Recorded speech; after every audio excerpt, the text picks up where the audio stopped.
সুপ্রিয় দর্শক আসসালামু আলাইকুম। তৈরি করছি চিকেন ব্রেড রোল। বাচ্চার টিফিন থেকে শুরু করে সন্ধ্যার নাস্তা কিংবা এখন তো রমজান মাস চলছে, ইফতারিতেও কিন্তু এই ব্রেড রোলটা একদমই পারফেক্ট একটা রেসিপি।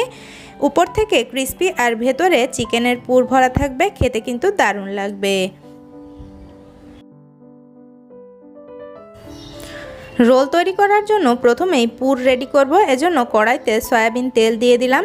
দিয়ে দিচ্ছি হাফ কাপের মতো মুরগির মাংস। মুরগির মাংসটাকে আমি একদম ছোট টুকরো করে কেটে নিয়েছি। আপনারা চাইলে এ পর্যায়ে মুরগির কিমাও ইউজ করতে পারবেন। এবারে এখানে দিয়ে দিচ্ছি 1 চা চামচ পরিমাণে আদা আর রসুনের পেস্ট। দিয়ে দিচ্ছি হাফ চা চামচ পরিমাণে কালো গোলমরিচের গুঁড়ি আর স্বাদ মতো কিছুটা লবণ। লবণটা আপনারা আপনাদের টেস্ট অনুযায়ী দিয়ে দিবেন। এবারে মুরগির মাংসটাকে তেলের সাথে 2 থেকে 3 মিনিট সময় নিয়ে একটু ভেজে নিতে হবে। মুরগির মাংসটাকে ভেজে নেওয়া হয়ে গিয়েছে। এবার এখানে মিডিয়াম সাইজের 2টো পেঁয়াজের কুচি দিয়ে দিলাম। দিয়ে দিচ্ছি গাজর কুচি হাফ কাপের মতো। এরপরে এখানে দিয়ে দিচ্ছি 2টো কাঁচামরিচ একদম কুচি করে রেখেছি, সেই কাঁচামরিচ 2টো। এখানে আপনারা আপনাদের টেস্ট অনুযায়ী কিন্তু ঝাল কমিয়ে কিংবা বাড়িয়েও দিতে পারবেন। এবারে এখানে দিয়ে দিচ্ছি অল্প একটু ক্যাপসিকাম। আপনারা চাইলে কিন্তু এখানে বাঁধাকপিও ইউজ করতে পারেন কুচি করে, অথবা আপনারা চাইলে কিন্তু শুধু চিকেন দিয়েও এই রোলটা তৈরি করতে পারবেন। 1 টেবিল চামচ পরিমাণে সয়া সস দিয়ে দিলাম। দিয়ে দিচ্ছি 1 টেবিল চামচ পরিমাণে টমেটো সস। অবশ্যই সস দেওয়ার জন্য চেষ্টা করবেন, এতে করে রোলের টেস্টটা খুবই ভালো আসে। সব কিছু নেড়েচেড়ে মিশিয়ে নিচ্ছি আর আবারও একটু 2 থেকে 3 মিনিট সময় নিয়ে এই সবজিগুলোকে মাংসের সাথে ভেজে নিচ্ছি, যাতে করে সবজিগুলো সিদ্ধ হয়ে যায়। বেশ কিছুটা সময় আমি ভেজে নিয়েছি সবজিগুলোকে। এখন এখানে অল্প একটু পানি নিয়েছি আর নিয়েছি 1 টেবিল চামচ পরিমাণে কর্নফ্লাওয়ার। খুব ভালোভাবে পানির ভিতরে কর্নফ্লাওয়ারটা মিশিয়ে নিচ্ছি আর এখন এই সবজির ভিতরে এই কর্নফ্লাওয়ার মিশ্রিত পানিটা দিয়ে দিচ্ছি। কর্নফ্লাওয়ার দিলে এর ভিতরে খুব সুন্দর একটা বাইন্ডিং আসবে আর খেতেও কিন্তু ভালো লাগবে। চেষ্টা করবেন কর্নফ্লাওয়ার দেওয়ার জন্য। এখন নেড়েচেড়ে মিশিয়ে দিয়ে জাল করে নিচ্ছি যতক্ষণ পর্যন্ত না পানিটা শুকিয়ে যাচ্ছে। দেখুন পানিটা শুকিয়ে গিয়েছে আর আমার পুরটাও কিন্তু রেডি হয়ে গিয়েছে। এখন চুলাটা বন্ধ করে দিচ্ছি আর চলে যাচ্ছি পরবর্তী স্টেপে।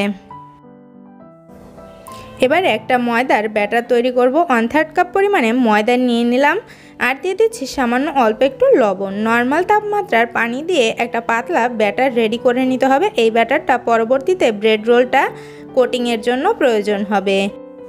ব্যাটারটা রেডি হয়ে গিয়েছে। এবারে ঘনত্বটা আমি দেখিয়ে দিচ্ছি। দেখুন এরকম পাতলা একটা ব্যাটার আমাদের প্রয়োজন। এখন ব্যাটারটাকে একটা সাইডে রেখে দিচ্ছি। এবারে এখানে 1 পিস ব্রেড নিয়ে নিয়েছি। ব্রেডটাকে আমি বেলে কিছুটা পাতলা করে নিব। আমি ব্রাউন অংশ সহই বেলে নিচ্ছি, আপনারা চাইলে কিন্তু ব্রাউন অংশটা কেটে বাদও দিয়ে দিতে পারেন। দেখুন 1 পিস ব্রেড এরকমভাবে বেলে নিয়েছি আর এভাবে করে সবগুলোই বেলে নিচ্ছি। সবগুলো ব্রেড বেলে নিয়েছি। এখন রোলটা তৈরি করব। রোল তৈরি করার জন্য 1 পিস ব্রেড এখানে নিয়ে নিয়েছি আর মাঝে পুরটা দিয়ে দিলাম, যে পুরটা আমরা প্রথমেই রান্না করেছিলাম। এবারে ব্রেডটাকে ফোল্ড করে নিব। তবে এখন এই চারপাশ দিয়ে আমি প্রথমে যে ব্যাটারটা রেডি করেছিলাম সেই ব্যাটারটা একটু দিয়ে দিচ্ছি, এতে করে সিল হয়ে যাবে খুব ভালোভাবে রোলটা আর খুলে আসবে না।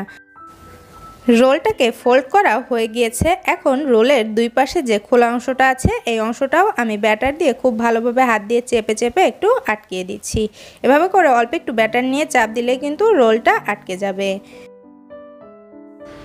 সবগুলো রোল রেডি করে নিয়ে চলে আসলাম কোট করে নেওয়ার জন্য। এজন্য প্রথমেই ময়দার পাতলা ব্যাটারের ভিতরে একটা রোল দিয়ে দিচ্ছি আর খুব ভালোভাবে চারপাশ থেকে কোট করে নিয়ে তারপরে দিয়ে দিচ্ছি ব্রেড ক্রাম্বসের ভিতরে। ব্রেড ক্রাম্বসের ভিতরেও খুব ভালোভাবে কোট করে নিতে হবে যাতে কোনো অংশ ফাঁকা না থাকে। এরই মাঝে ছোট্ট একটা অনুরোধ, আপনি যদি আমার চ্যানেলে নতুন হয়ে থাকেন প্লিজ আমার চ্যানেলটিকে সাবস্ক্রাইব করে আমার সাথেই থাকবেন।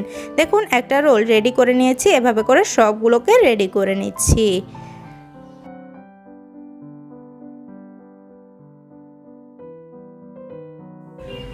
চলে আসলাম রোলগুলোকে ভেজে নেওয়ার জন্য। কড়াইতে পর্যাপ্ত পরিমাণে তেল দিয়ে তেলটাকে মোটামুটি গরম করে নিয়েছি। এখন একে একে রোলগুলো দিয়ে দিচ্ছি। চুলার আঁচটা মিডিয়াম টু লোয়ের মাঝামাঝি আছে।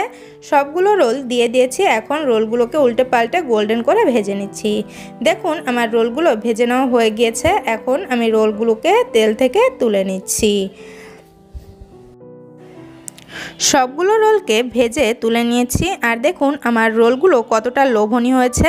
রেসিপি ভালো লাগলে প্লিজ লাইক কমেন্ট শেয়ার করতে ভুলবেন না। আর দেখুন একটা রোলকে আমি মাঝখান থেকে কেটে নিয়েছি, ভেতরটাও কিন্তু অনেক সুন্দর হয়েছে। সবাই ভালো থাকবেন, আজ এ পর্যন্তই, আল্লাহ হাফেজ।